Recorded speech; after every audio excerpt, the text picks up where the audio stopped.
How you doing? This is Dave Burman, and welcome to the debut edition. That's right, the first ever Fourth Down Magazine's Fourth and Goal. Very excited with legendary sports writer, football historian, everything you want to know about. All the way to my left is Andy Shay, Harrisburg, Patriot-Pennlive.com, and then also Bart Miller, the former coach of Susquenita, and he knows a lot. He grew up in Mechanicsburg. He knows a lot about Mid-Penn District 3 football, and it's a beautiful thing. We're really excited for the show here tonight. First of all, let's get right into the new look Mid-Penn guys. What do you think of it after week number 1? What did I learn in week 1? Yes. I think Houdini's calling Cumberland Valley and asking for his "how did you steal that win back" trick, because I'm shocked that they're 1-0.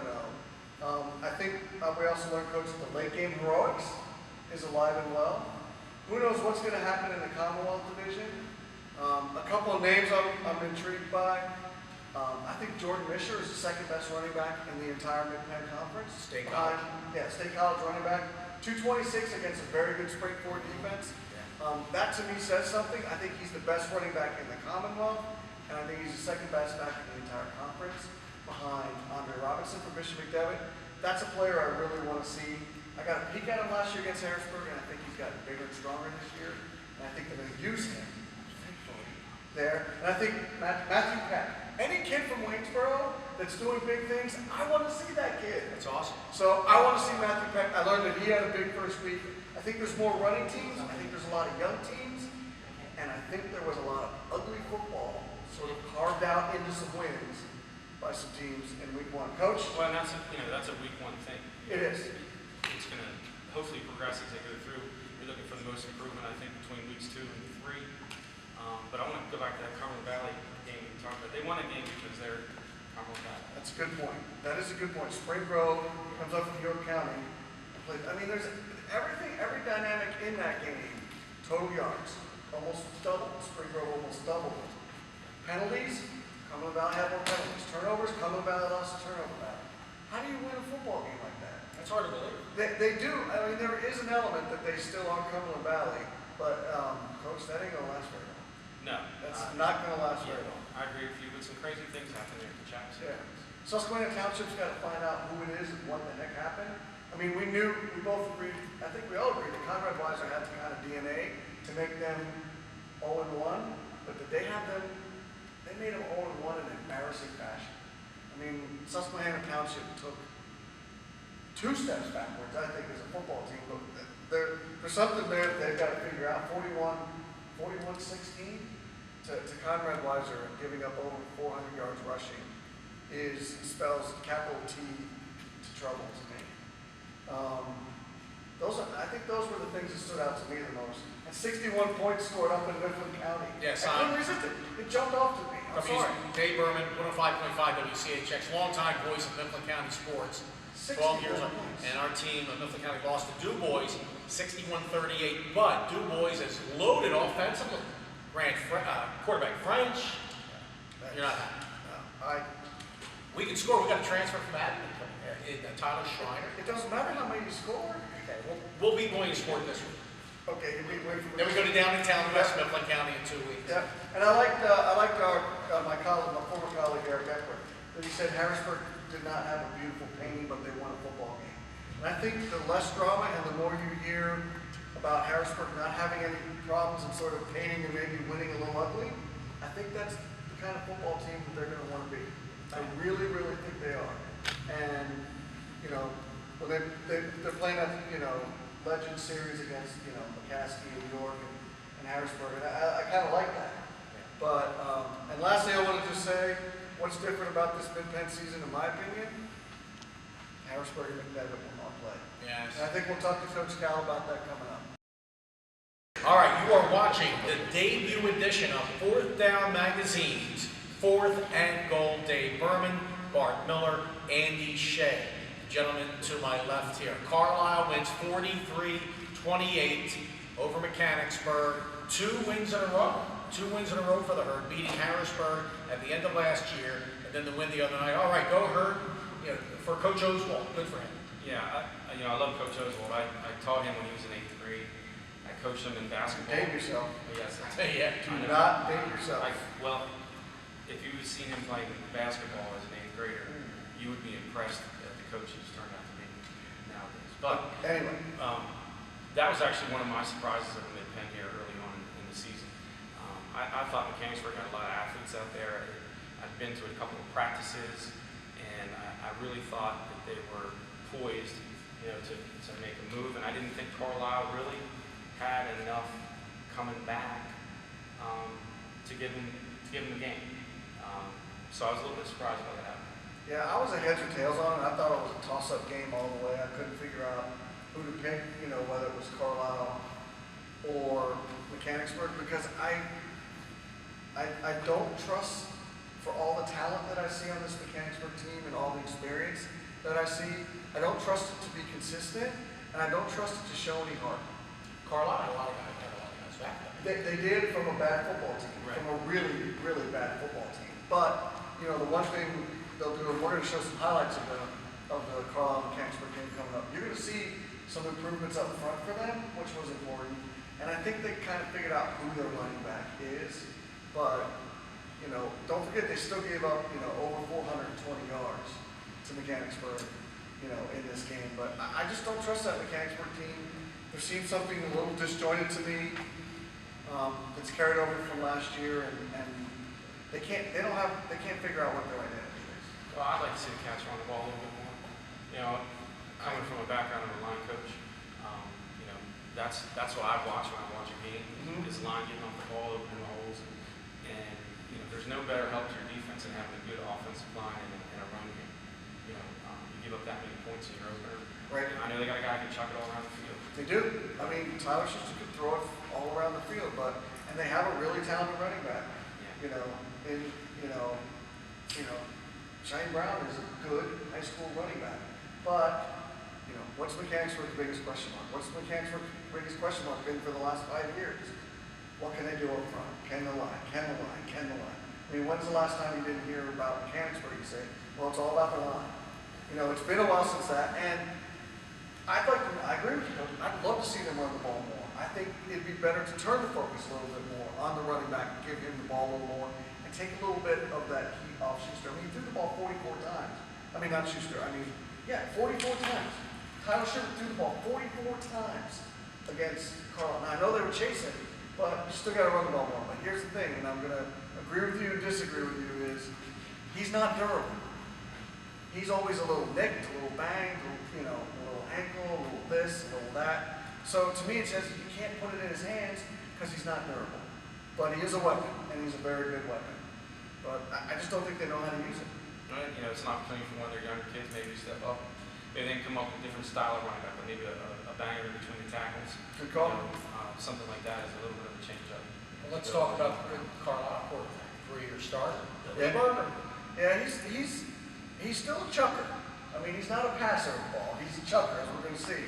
He chucks it, but I think he's figured out what their offense is, and I think he likes this new sort of fast-paced tempo that they're playing out there.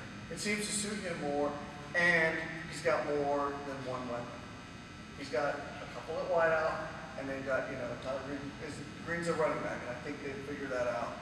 So But just it was a good win for them. It was a good first win for them. psychological. It's got to be huge. A lot of those guys that beat Harrisburg at the end of the year last year, and then of course. I mean, they were the division tomato can.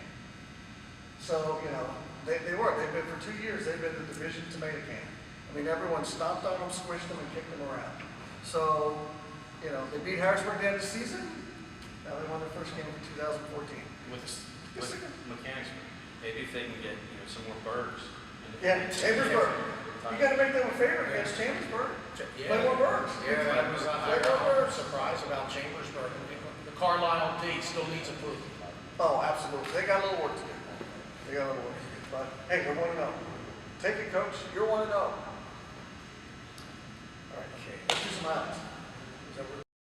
Hey, we're back. Dave Burman, Bart Miller, and Andy Shay. 4th Down Magazine, the debut edition of 4th and Goal. Talking Mid-Penn high school football. We're recapping the Carlisle game, the victory over Mechanicsburg the other night, 43-28, and the Grant Sugar INT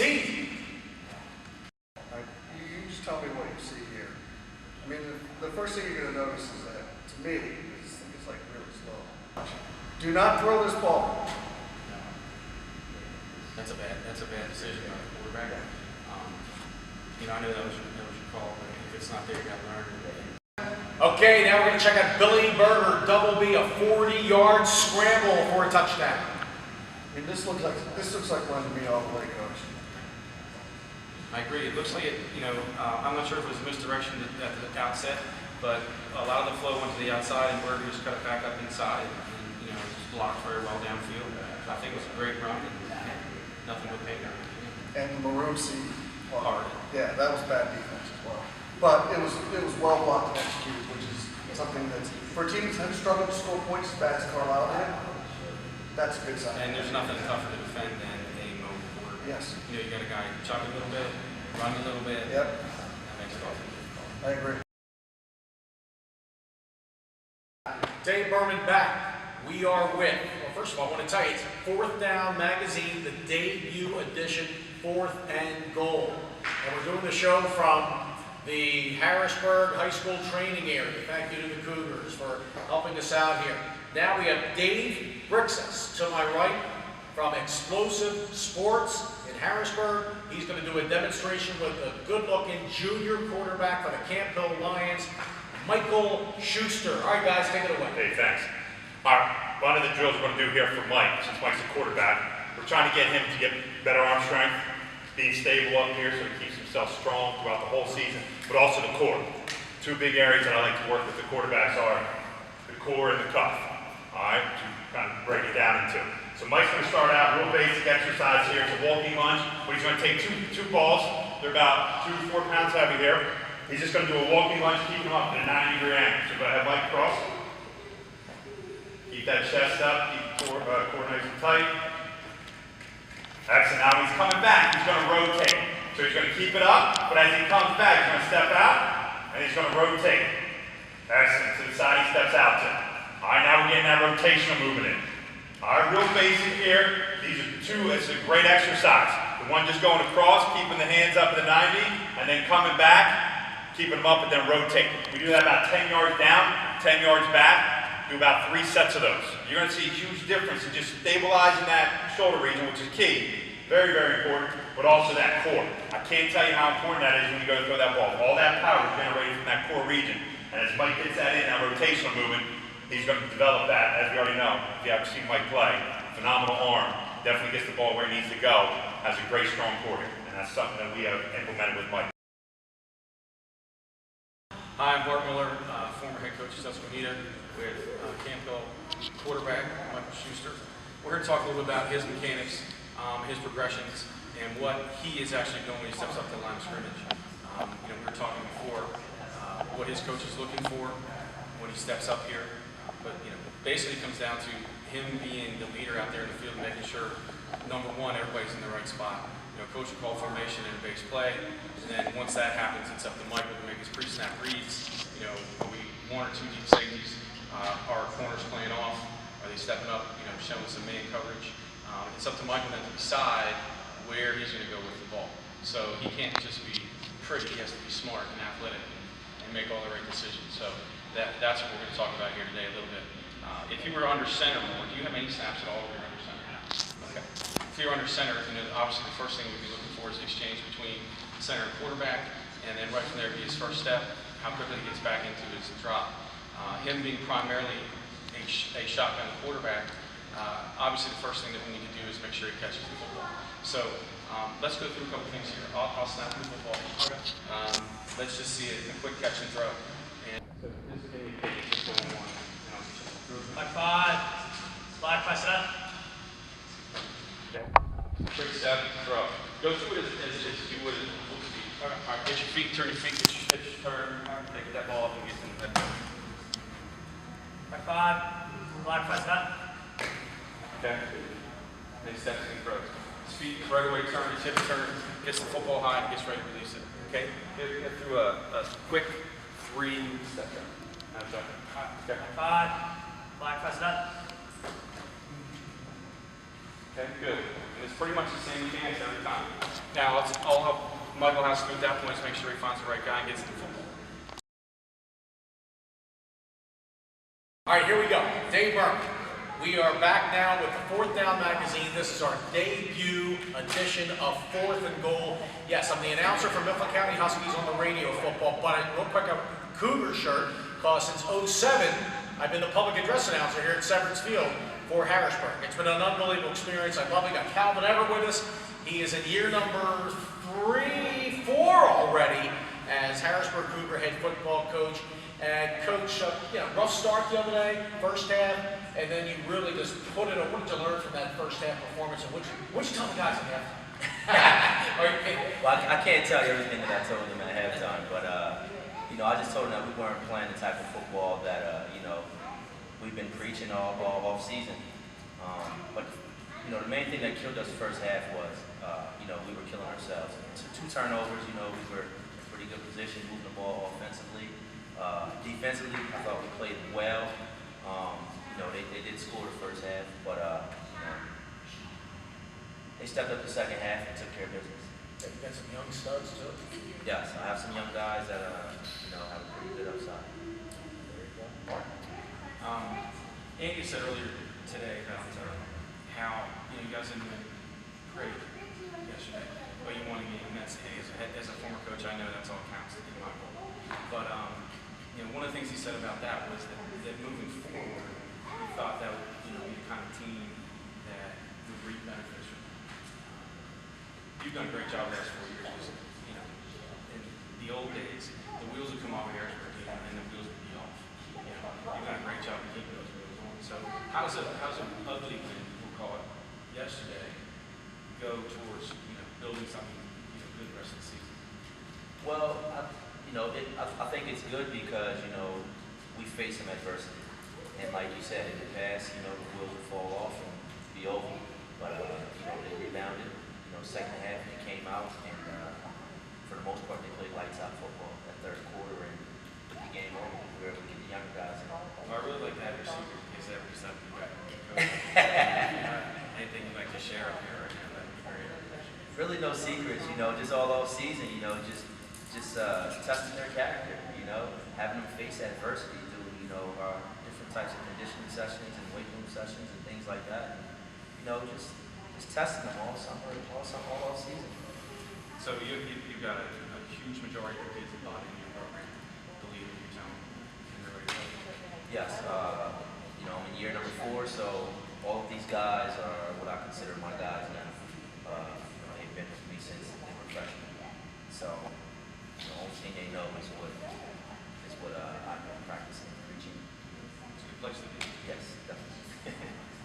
So, Coach, when you guys fell behind this game, what did you see out of your team that told you we're going to get where we need to go this Saturday? After you fell behind. Well, the biggest thing was the kids did not panic. They didn't panic at all. The coaches didn't panic. We knew we were okay. We were just hurting ourselves. Offensively, like I said, we had a bad snap. We had 2 bad snaps, which really hurt us. We threw an interception down there, which we wish we had that play back. But we were doing pretty much what we wanted to do offensively. And defensively, I felt we were playing well. So we didn't panic. That was the most important thing. The kids remained confident. So when your quarterback to wide receiver, your big combination doesn't go, you look at something else. Sheldon stepped up, your running back Sheldon Snell, 126 yards, 2 touchdowns. Do you think this is the kind of team that can yin or yang, that you can throw and go deep and throw across the middle, be a passing team or run and dictate what you do or what the other team gives you? Do you think that's the kind of offense you have? I think the kind of offense we have, we can do multiple things. Right. We're just not narrowed in as being a passing team, because we have, Amici Walker and Mike Cal. And then on the flip side, we're not just a running team because we have Sheldon Snell. I think we can do a little bit of everything, to be honest with you. So I'm asking you not a little progressive, make sure you cut that out. I'm not going to ask you to do predictions or anything, but you've been a coach in this conference in the Mid-Penn Commonwealth for 4 years. There's been the haves and the have-nots. But I don't think this year you can figure out who the haves are and who the have-nots are for the first time probably in your tenure as a head coach. Would you agree or disagree? I agree 100%. Right now, honestly, there's no bully in the league right now. Right. I mean, it's a very different tasting Commonwealth division. Right. Do you agree? Exactly. Does that provide more optimism for any team, but especially for your team when you know there's not that one or two, like, those are the teams to beat, those are the targets on the back to go after. Right. I mean, I think it gives everyone some optimism because the kids know that this team isn't they're not the heavily favored team and whatnot. So I think it's great for all teams in the league. No, I think it is literally toss a coin in the air because no one knows how it's going to play out, which will make it exciting in week 7, 8, 9. Love your kicker, Joe Davis. That's a strong one. Yeah. Oh, definitely. He's a good. Great guy, great kicker. So talk to me about, I don't know what you guys are calling it. I'm going to call it the Legend Series. Where you're playing like York and Harrisburg and Reading and Langston and Cassidy.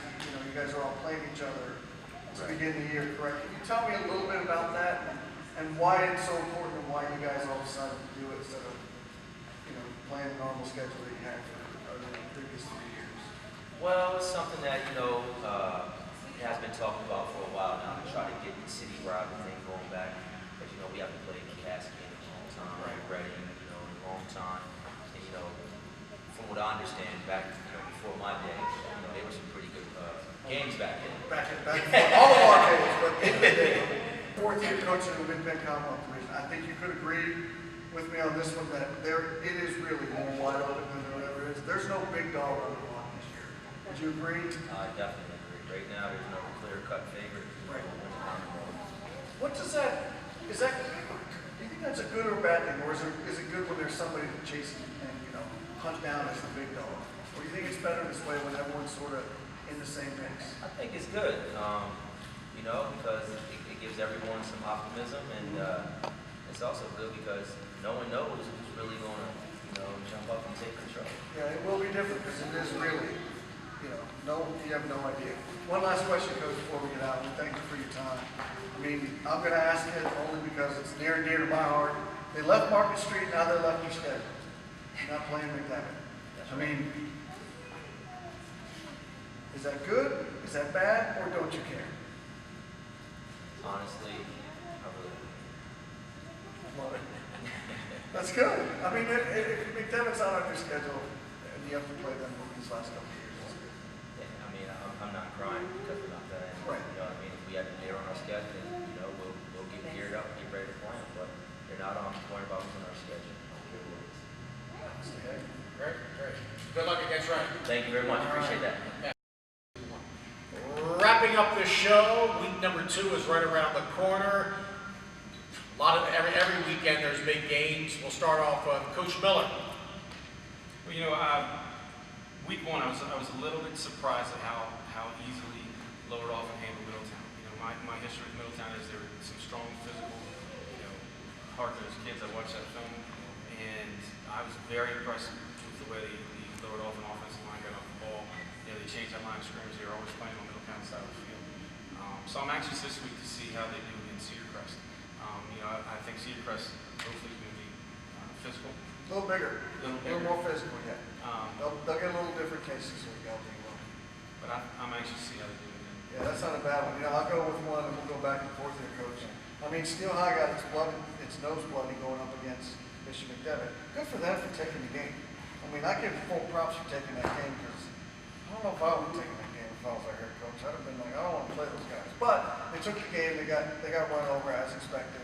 Now they got to turn around and play Berks Catholic, another top 5 ranked team in the state. This one in Double A. I mean, I know Steel High has high aspirations, but man, that's going from, that's a brutal 2-week stretch, top 5 teams in the state. So we'll see how the Rollers do when they got to travel to Berks County. Yeah, there's only one way to do it.